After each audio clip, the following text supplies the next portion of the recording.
this question of financing infrastructure with the private sector is actually quite difficult because of the large amount of money involved, and also because there's a long lead time. So building ports, roads and railways, you can start off and spend $1 billion or $2 or more. Some of these projects are 10, 11, even more, and it takes 5 or 6 years before you get your first income. Now, the private sector, if they're expecting a return of, say, 15% or even more, it can't be done. Not with a lag of 5 or 6 years, it just simply doesn't work out. So you have to find some way of mixing the investment with the private sector. Mark was talking about infrastructure bonds, which is obviously a cheaper way of financing and there's less risk. Or to make something bankable, one can look, for example, at the BBR railway line in Zimbabwe, which is problematic in some ways, but it was bankable. And the reason it was bankable was that they had some contracts and some guarantees for income. So the government put up a financial guarantee, and then the banks came and invested in that. But without contracts, agreements, guarantees, it's actually difficult to make a project bankable. There are two comments really, but that I would like to address to Mark. One is the issue of transport regulation. One of the challenges in working in regional integration, it's having perhaps a regional transport regulator, for example, for the railways, and how would that possibly materialize? Because different countries have a different way of doing things, and if you want to transport copper from the DRC to Beira or to Durban, you face different regulatory environments. And secondly, it's still related to that in a sense. It's on infrastructure project financing. In a sense, it's easier at country level because you get banks, and they will then, you know who will take the debt, is possibly one government. But when it's a railway that goes through different countries, who's going to take the debt? So multi-country infrastructure project financing is again one of the very, very difficult issues, because you either have to split the financing into per country and then trying to harmonize the whole thing. So those are, I think, challenges at a regional level might be quite important. In terms of Paolo's question, in terms of transport regulation, you're right that there is a need for a regional regulator. There is no regional regulator, and in fact in some countries you will find that there is no independent national regulator when it comes to railways.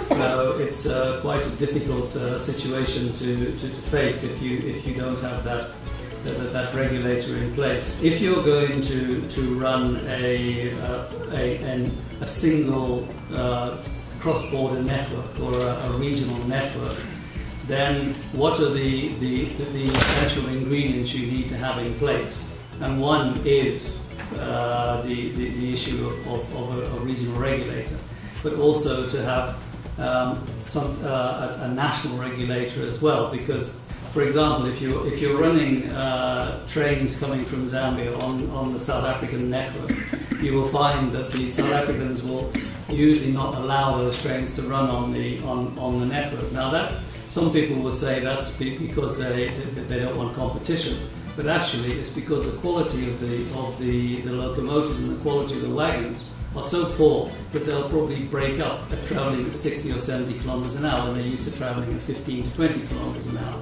So you need to have regulations in terms of safety standards as well as regulations in terms of costings and access agreements, etc. On terms of project financing, it's easier at a country level to finance a project. It is easier to finance a project at a country level, but a regional project could actually be a series of national projects. Say, for example, you wanted to upgrade the track from on the Tazara line where you want to upgrade a track in Zambia and in Tanzania, you could do that as two separate contracts, as long as you try and make sure that you have the same procurement procedures in place. And that's something which we have been working on quite a lot in terms of the road contracts, is that if you have a regional procurement procedure, then you get away with, you're able to do a lot more than having national procurement procedures. But in fact, one of the only cross-border infrastructure projects that is cross-border is Tazara. That was built as one railway line, and there's a sovereign debt or sovereign loan from the Chinese to the Tanzanian government and to the Zambian government. So it is possible to do that. It depends on, I suppose, a political will as much as anything else.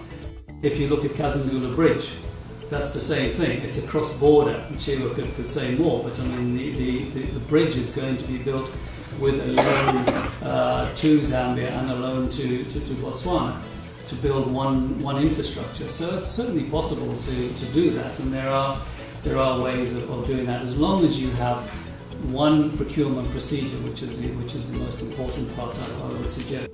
The difference between investing in projects and investing in bonds is really that a bond, you have a guaranteed return on your investment. The Zambian bond is a guaranteed return of a 10-year bond for 5.6%. So the government is underwriting that.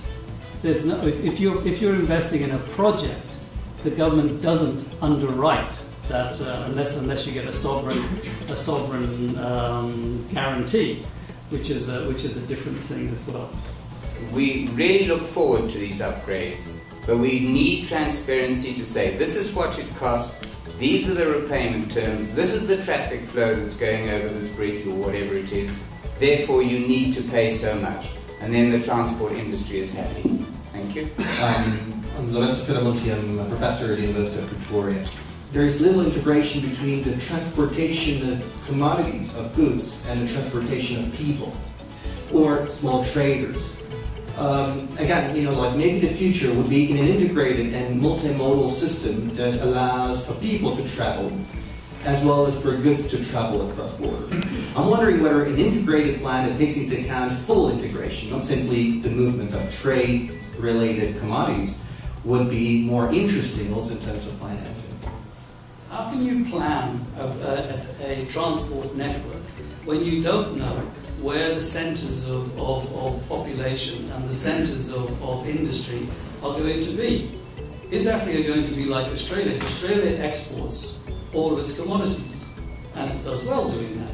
Is that the kind of model that we're going to follow, or are we going to follow one where we're going to add value to all of these things? So these are the things which maybe the network can even look at.